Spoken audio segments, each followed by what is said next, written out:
Welcome to Emotional Support Animal Show, episode 15. And we're excited to have you with us as we explore the world of emotional support animals and the difference they make in their handlers' lives. Each episode, we talk with the registered ESA handlers from the UK registry who share their personal journeys, how their animals support them, and the unique bond they share. From uplifting stories to everyday insights, this episode is sure to inspire. Whether you're an ESA handler, considering getting an ESA, or simply curious, you are in the right place. And just a quick note, I'm a volunteer hosting this show and everything I say reflects my own views. So sit back, relax, and let's get started with episode 15 of the Emotional Support Animal Show. Oh, hi, Millie just decided to join us as well. No, that's good, that's excellent. Okay, so here we go. Hi, and thanks for coming on the show. Can you please introduce yourself and your emotional support animal? Yeah, so my name is Millie. I am 23 years old and I just graduated from my master's. And we have Millie, I don't know where she's went. She is my ESA. She is a 4-year-old fox red Labrador who is playing with her toys in the background now. Okay, give me a second. How has your emotional support animal evolved or changed since you first brought them home? Have their behaviours adapted to your needs over time? Yeah, definitely. So obviously Labrador puppies are crazy. All of energy, pure excitement, curiosity too. But over time she's become much more attuned to emotion. Labradors are very loyal and they're very clever. So if I'm anxious or if I'm low, she will soften herself. She won't be a crazy Labrador basically. So she's like, it's almost like she dials herself down to match my energy and the things that I need. It's like she's learned a kind of pattern and a rhythm. Of course she's still cheeky and playful, but she knows like when to read the room and be calm and when to comfort me too. Could you walk us through the process of selecting your emotional support animals? What qualities you were looking for and how did you know this animal was your right fit? Yeah, so when I decided to get an emotional support animal, I always knew that it would be a dog. I'm a dog lover. So the most important thing for me was doing an immense research on breeds.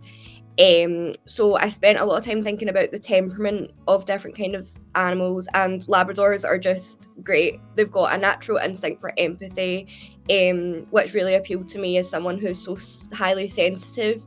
As I said, she was a playful puppy, but I knew that she would bring that grounding presence because she was so easy to train. She was immediately drawn to me as I was to her, and we were just kind of a perfect fit. So I'd say research into the breed that will match what you need in your life.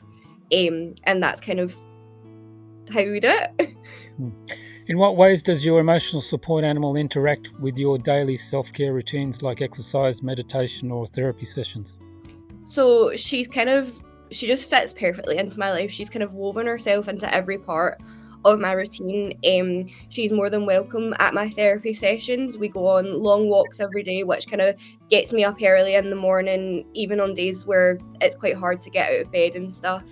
It gets me moving as well, gets me fresh air.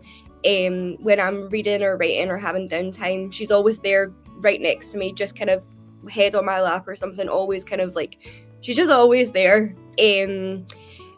Therapy sessions, she'll lie at my feet, look up at me, kind of give me that grounding sense. So she's always there to kind of know that I'm in a comforting, safe space, even if I'm feeling a bit overwhelmed. Can you describe a time when your emotional support animal helped you navigate social anxiety or public interactions in an unexpected way? Yeah, so I'm naturally quite an introverted person. Social settings can be quite overwhelming, quite overstimulating, things like big noises and things like that. But having Millie completely changes the dynamic in ways that, like, my focus is on her, making sure she's okay, making sure that her harness is fitted properly, things like that. On train journeys, she absolutely loves them where I used to hate them. She gets so excited for the train to come and stuff. So it brings a positive connotation with things like that now, because I know how excited she'll be on to get on the train, to say hello to everyone and things. So it's kind of changed the experience for me, if that makes sense. Mm-hmm. So it went from kind of panics to a shared happy moment together. Great. What role does playtime or training play in strengthening the bond between you and your emotional support animal, and how does that benefit your emotional well-being? So as I said, Labradors are quite easy to train, and I got really lucky with her. And training has been a really therapeutic part of our bond, because it's the moment where, like, it's me teaching her to do something she could never do before, and that makes her see me as, like, okay, this person is as safe as I see her as safe, if that makes sense. Mm-hmm. She's a very clever girl, and she absolutely, even now when she's 4, she loves learning new tricks. She can give kisses, she can hug on command, like she'll put her shoulders up on me if I ask for a hug. It's just like a bonding moment. It's full of trust, full of love. And it's not just about obedience training, it's about communication between the two of us. Like, words are never spoken, obviously, in an exchange because she's a dog, but it's that sense of there's a bond here, there's a communication here that is just so, like, profound. How has Millie influenced your work or professional life, if at all? Have there been any accommodations or adjustments you've made? Okay, so I work from home in a creative field, and she's like my little co-worker. Having her here keeps me in a good routine, because obviously working from home sometimes it can be difficult just to say I'm not doing anything today. But as I said earlier, she helps me get up. I need to feed her, walk her, and then I'm ready for the day and ready to start my work. And she's always there to make sure, okay, it's time for a break, it's time for a walk. Working from home can be a bit isolating sometimes, but because she's always there, I never feel alone, and she makes my workspace calmer as well as more productive. Can you share a fun or heartwarming story about introducing your emotional support animal to a new person or environment, and what made it memorable? Yeah, so I live in Scotland, and there's a little island called Millport, and she absolutely loves it. The first time I ever took her was so sweet. It was her first proper trip away. She loved the ferry, and I wasn't sure how she would handle the hotel and stuff, but she loved it. All the staff made her feel so welcome. There was a little balcony where she could look out onto the beach, and she was so well behaved that the staff ended up giving her extra treats. Of course, I think that was just a kind of, oh, I'll be so good because I know I'll get more treats. But she's just so adaptable and so trusting, and we make a point of going maybe once a month just to kind of get away and clear our heads together. Mm-hmm. What's the one thing your emotional support animal, Millie, does that reminds you to practice mindfulness or stay present in the moment? So on walks, something I really, really love about her is if we're going on a big woodland walk or something, she has a habit of just kind of stopping for a second, and she kind of takes it all in herself. So she'll either sit down or she'll catch a smell that she loves, and then she'll just kind of sit in the same area maybe 5-10 minutes. And a lot of dog owners get frustrated and they pull and say, oh, come on, let's just continue our walk. But it reminds me to stop myself for a minute and just kind of take in all of my surroundings, ground myself, and notice where I am, which is a really good thing for things like anxiety and all that kind of stuff. So she just kind of reminds me what it is to live and take in all the small moments. Have you connected with any other emotional support animal handlers? I've connected with a few people online. There's a few groups on Facebook and things where people share their pictures and their adventures and their journeys, and it's just nice to see how people use ESAs in different ways, and just loving to see all the pictures of, like, not even just dogs. Some people have cats, some people have rabbits. Like, it's just nice to see all of the animals together. And hearing other people's stories do make me feel part of a community, because obviously sometimes it can be overlooked as a beneficial service, but seeing all these people and their stories, you get kind of reaffirmed that, yeah, I'm part of this, and it is something that can change lives. Thinking about accessibility, how do you prepare your emotional support animal, Millie, for outings in crowded or noisy places, and what strategies work best? So preparation is everything for a dog, even if they are of a calm temperament. Dogs are very unpredictable. They can get quite spooked, or they can get scared or anxious just as we can. So I always make sure she's had a long walk before we do travel, even though she loves the train, just so she doesn't get restless while we're sitting waiting. And I keep her close with her clear cues. As I said, she picks up on things very, very quickly. She is very clever. Always bringing her along a treat or a toy, something familiar that if we're going on a long journey, she can have her own comforts as well. And if I stay composed, she will mirror that, the same as if she's calm and collected, that is how I will feel too. So we kind of regulate each other in those situations, if that makes sense. Mm-hmm.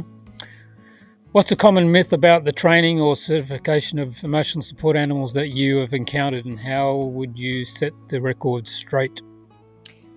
So a lot of people think that an ESA is just just an animal you could just have and then just register and then call it an ESA.